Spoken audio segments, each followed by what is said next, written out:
We bring to you Dallas Cowboys Executive Vice President Stephen Jones. Good afternoon, sir. Good afternoon, guys. I know there's a lot to break down from the game yesterday. I was just curious, before the game started, can you tell us about that moment y'all got to share with Pam Oliver and bringing her that honorary jersey? Well, Pam's obviously been a great ambassador to the game and been a good friend of ours. She's covered many Cowboy games throughout the years, and some big ones at that. But, no, she's truly an ambassador to the NFL and has done an amazing job, bringing the game to our fans at home, and somebody we have the utmost respect for. There can be all kinds of information going across. I thought it would be best to get the information from you. Can you tell us any more about what exactly happened with Ezekiel Elliott, and has he been late or absent from some of these meetings? No, it's certainly something that we're addressing, and he has been. It was related to discipline, and that's really all we have to say about it. It was obviously to a level that Coach McCarthy and the organization felt it should be addressed, and Zeke's a great competitor and been one of the great players to come through this door. And I know, going forward, he wants to continue that standard, and certainly we expect that standard. With that in mind, are you surprised at all that it came to this, given how when he was signed, he's a great locker room person? Are you surprised at all that this problem has come up? Sure. You don't ever expect this from your, from players like Zeke, or some of the, like I said, some of the best players to ever, be in a Cowboy uniform. So, but at the same time, no one's perfect, and people make mistakes, and I'm sure Zeke will, get it right going forward. Stephen, how best can you explain the emotion or the mood that this team is in at the moment? I just think it's a big disappointment and certainly frustrations. I mean, we certainly had high expectations for this football team, and we still got a lot of football left to play, but certainly it is getting to a point where we've got to, where we've got to turn it and get the thing headed in the right direction. And but anytime you have high expectations and feel like you've got a team that can compete for a championship, and certainly like we've done for the previous 3 years, and you're not playing to that standard, which I think everybody understands we're not, and then you're certainly disappointed and frustrated. Jerry talked to the team. What was the hope? What was the message he was trying to get across to the players?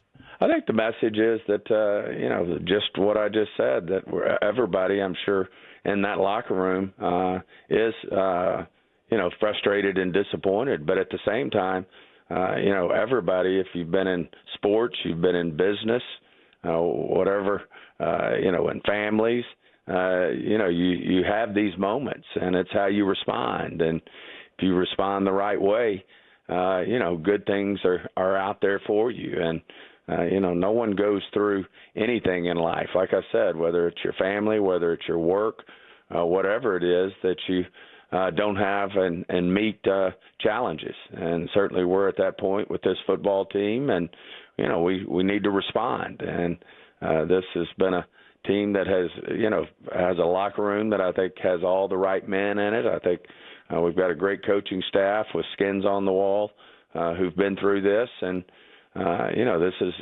certainly a point where we need to respond. We certainly know, as I said, we have 9 games left, but at the same time, if we've got to turn it sooner than later, or we're going to put ourselves behind, an 8 ball that you can't get around. So, we understand the task at hand, and understand that there's going to be criticism, rightfully so, and we have to do something about it internally, and not and know that there's not going to be a lot of help outside the locker room. Well, that actually might have just answered my next question from the external perspective. Got about 28 hours, give or take, till the trade deadline. I know NFL doesn't always have the busiest trade deadline, but would you anticipate any movement from your organization before then? Certainly wouldn't rule it out. I mean, we look at it, in a lot of ways. You look at, one, improving your football team, but two, also, not only improving the football team for this year, but for the future. And we're always looking for that and seeing how it fits in the big picture. And I wouldn't rule that out. Is there any part of you, because I feel like in your position, you have to examine all potential avenues. Is there any part of you that would also take phone calls from the other teams that would be looking to pick up players off of your team, and maybe you go ahead and pick up some extra draft capital for this offseason? Trades are always both ways. And as you said, you got to look at it, through the lens of how we view our players and how we view other teams' players. And if something makes sense, and then we certainly would look at it. And but that's what goes with it. Trades can be for draft picks. Trades can be players for players that make sense, and we'll certainly be looking at that as we head toward the deadline tomorrow afternoon. Can you tell us any more, Stephen, about Dak Prescott's injury and what the prospect of him is at the moment, playing further down the road, future here? Oh yeah, our future playing for the Cowboys. Yeah, no. I'm sorry. This upcoming week. Yeah, it's a bright one and a long one. Yeah. No, just kind of this week specifically. Oh well, this week certainly we're going through all the steps of evaluating Dak and. What's involved in his hamstring injury there, and we'll certainly make a solid decision based on what comes back. But certainly we're just in the progress of evaluating it right now and wouldn't be able to comment. Okay, if there was something to happen, is Rush the preferred starter after Dak? We'll cross that decision when the time comes. Certainly I thought Cooper did a great job stepping in yesterday, which he's done before, and really done at a high level. So obviously these guys have a lot of confidence in Cooper, but at the same time we know we got a young quarterback there in Trey that did some good things as the preseason proceeded. But we feel good that we got two good backup quarterbacks there if we need to address that. I don't know if you saw this or not. We talk about the frustration and being in the heat of the battle. It looked like on the TV broadcast in the fourth quarter, Dak Prescott mouthed to one of his teammates, "We effing suck." Does that encapsulate the frustration you feel like a lot of the guys are feeling at the moment? Yeah, I think it's frustration, and people like Dak knowing that the standard you need to play to win in the NFL. And I think there is frustration, and we're doing things that don't help our cause. Whether it's penalties, whether it's getting the ball, whether it's turning the ball over. We all know these are all things that make it hard to win in this league, and certainly everybody's as I said, everybody has their moments of frustration when a team that you, as I said, really felt like you're holding, really felt like we had a high bar in terms of what our expectations are, and then falling short, you're going to have those frustrations.